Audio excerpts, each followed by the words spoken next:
નમસ્કાર વિદ્યાર્થી મિત્રો. તો આજનો આપણો ટોપિક છે ચેપ્ટર નંબર 2 અને એમાં સ્વાધ્યાય નંબર 2.1. એમાં જોશું આપણે કે ભાઈ નીચેની આકૃતિમાં કોઈ બહુપદી px માટે y બરાબર px ના આલેખ આપેલ છે. દરેક કિસ્સામાં px ના શૂન્યની સંખ્યા શોધો. તો અહીંયા આલેખો આપેલા છે. આ આલેખમાંથી px ના શૂન્યની સંખ્યા કેટલી છે એ આપણે શોધવાની છે. તો સિમ્પલ છે, હેતુલક્ષીની અંદર વિકલ્પની અંદર આપણને આ પૂછાઈ શકે છે અને એક્ઝામ ની અંદર ફરજિયાત આપણને એક પ્રશ્ન છે એ મૂકે છે. તો હવે જોઈ શકીએ કે પહેલા આકૃતિ બતાવે છે. તો આ આકૃતિની અંદર આ જે છે એને આપણે શું કહીશું? તો કે x અક્ષ કહીશું. તો અહીંયા x અક્ષ છે, આ y અક્ષ છે. અહીંયા x અક્ષ, y અક્ષ. અહીંયા જોઈ શકો તમે કે આમાં x અક્ષ પરનું બિંદુ, તો સમજો કે આ જે રેખા છે એ કોને છેદે છે? તો અહીંયા જોઈ શકો કે આપણને એક છેદ બિંદુ આપ્યું છે. સમજો કે અહીંયા છે. આ શું બતાવે છે? તો અહીંયા છેદ બિંદુ છે. જો બરાબર.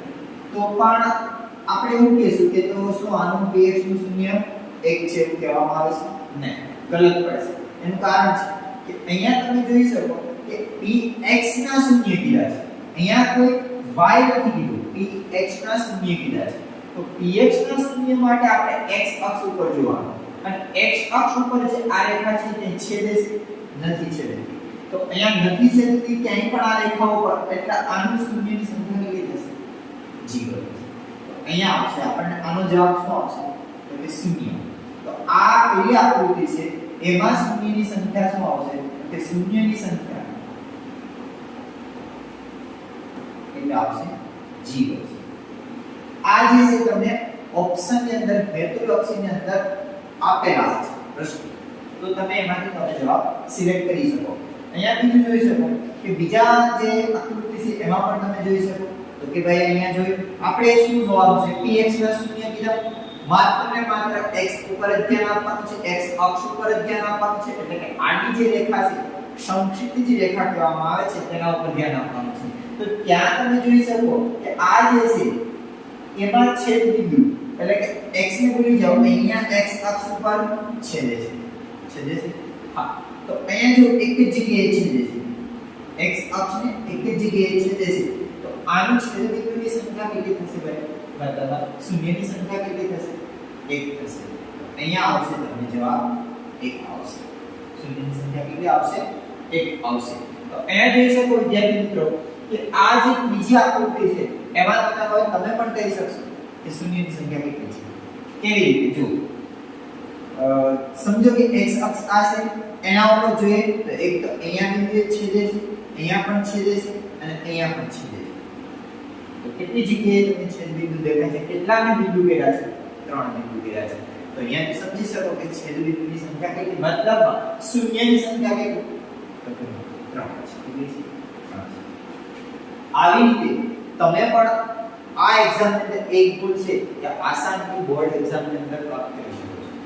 સિમ્પલ છે, પણ આપણે પરીક્ષાના કેન્દ્રમાં ધ્યાનમાં રાખી અને આપણે એક ભૂલ પણ જવા દેવાનો નથી. આ ચેપ્ટર એવું છે કે આની અંદર જે તમને દાખલાઓ છે, માત્ર ને માત્ર કેટલા દાખલાઓ છે? 12 દાખલા છે. અને 12 દાખલા બે સ્વાધ્યાયના છે. તો તમે સમજી શકો કે 12 દાખલા ફરજિયાત છે આમાં. અને તે આપણે ભણશું 2.2 સ્વાધ્યાય છે, 2.3 સ્વાધ્યાય છે એની અંદર. અહીંયા હવે આગળ જોશું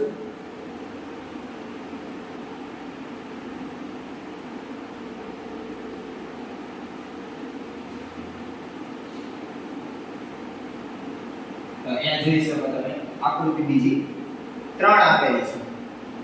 તો અહીંયા પણ તમે જોઈ શકો px ના શૂન્યની સંખ્યા કીધી છે. તો તમે જ વિચારી શકો કે આમાં શૂન્યની સંખ્યા કેટલી હશે ભાઈ? તો અહીંયા અને અહીંયા x અક્ષ ઉપર છેદે છે, તો શૂન્યની સંખ્યા કેટલી હશે ભાઈ?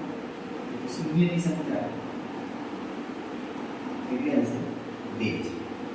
અહીંયા પણ જોઈ શકો છો એક અહીંયા છેદે છે, અહીંયા પણ છેદે, અહીંયા અને અહીંયા. તો શૂન્યની સંખ્યા કેટલી હશે ભાઈ? 4. કેટલી છે? 4. અહીંયા તમે જોઈ શકો શૂન્યની સંખ્યા 1 3 કેટલી હશે 3 શૂન્યની સંખ્યા હશે. આવી રીતે તમે કોઈ પણ જે છે એ આકૃતિ આપેલી હશે એના ઉપરથી તમે px ના શૂન્યની સંખ્યા શોધો તો તમારે આ રીતે જવાબ આપવાના રહેશે. x અક્ષ ઉપર જોવાનું રહેશે. પણ જો તમને એવું કહેશે કે py ના શૂન્યની સંખ્યા શોધો તો તમારે y પર બિંદુ છે ઋતુ હોય અહીંયા તમારે જવાબ રહેશે. ઓકે.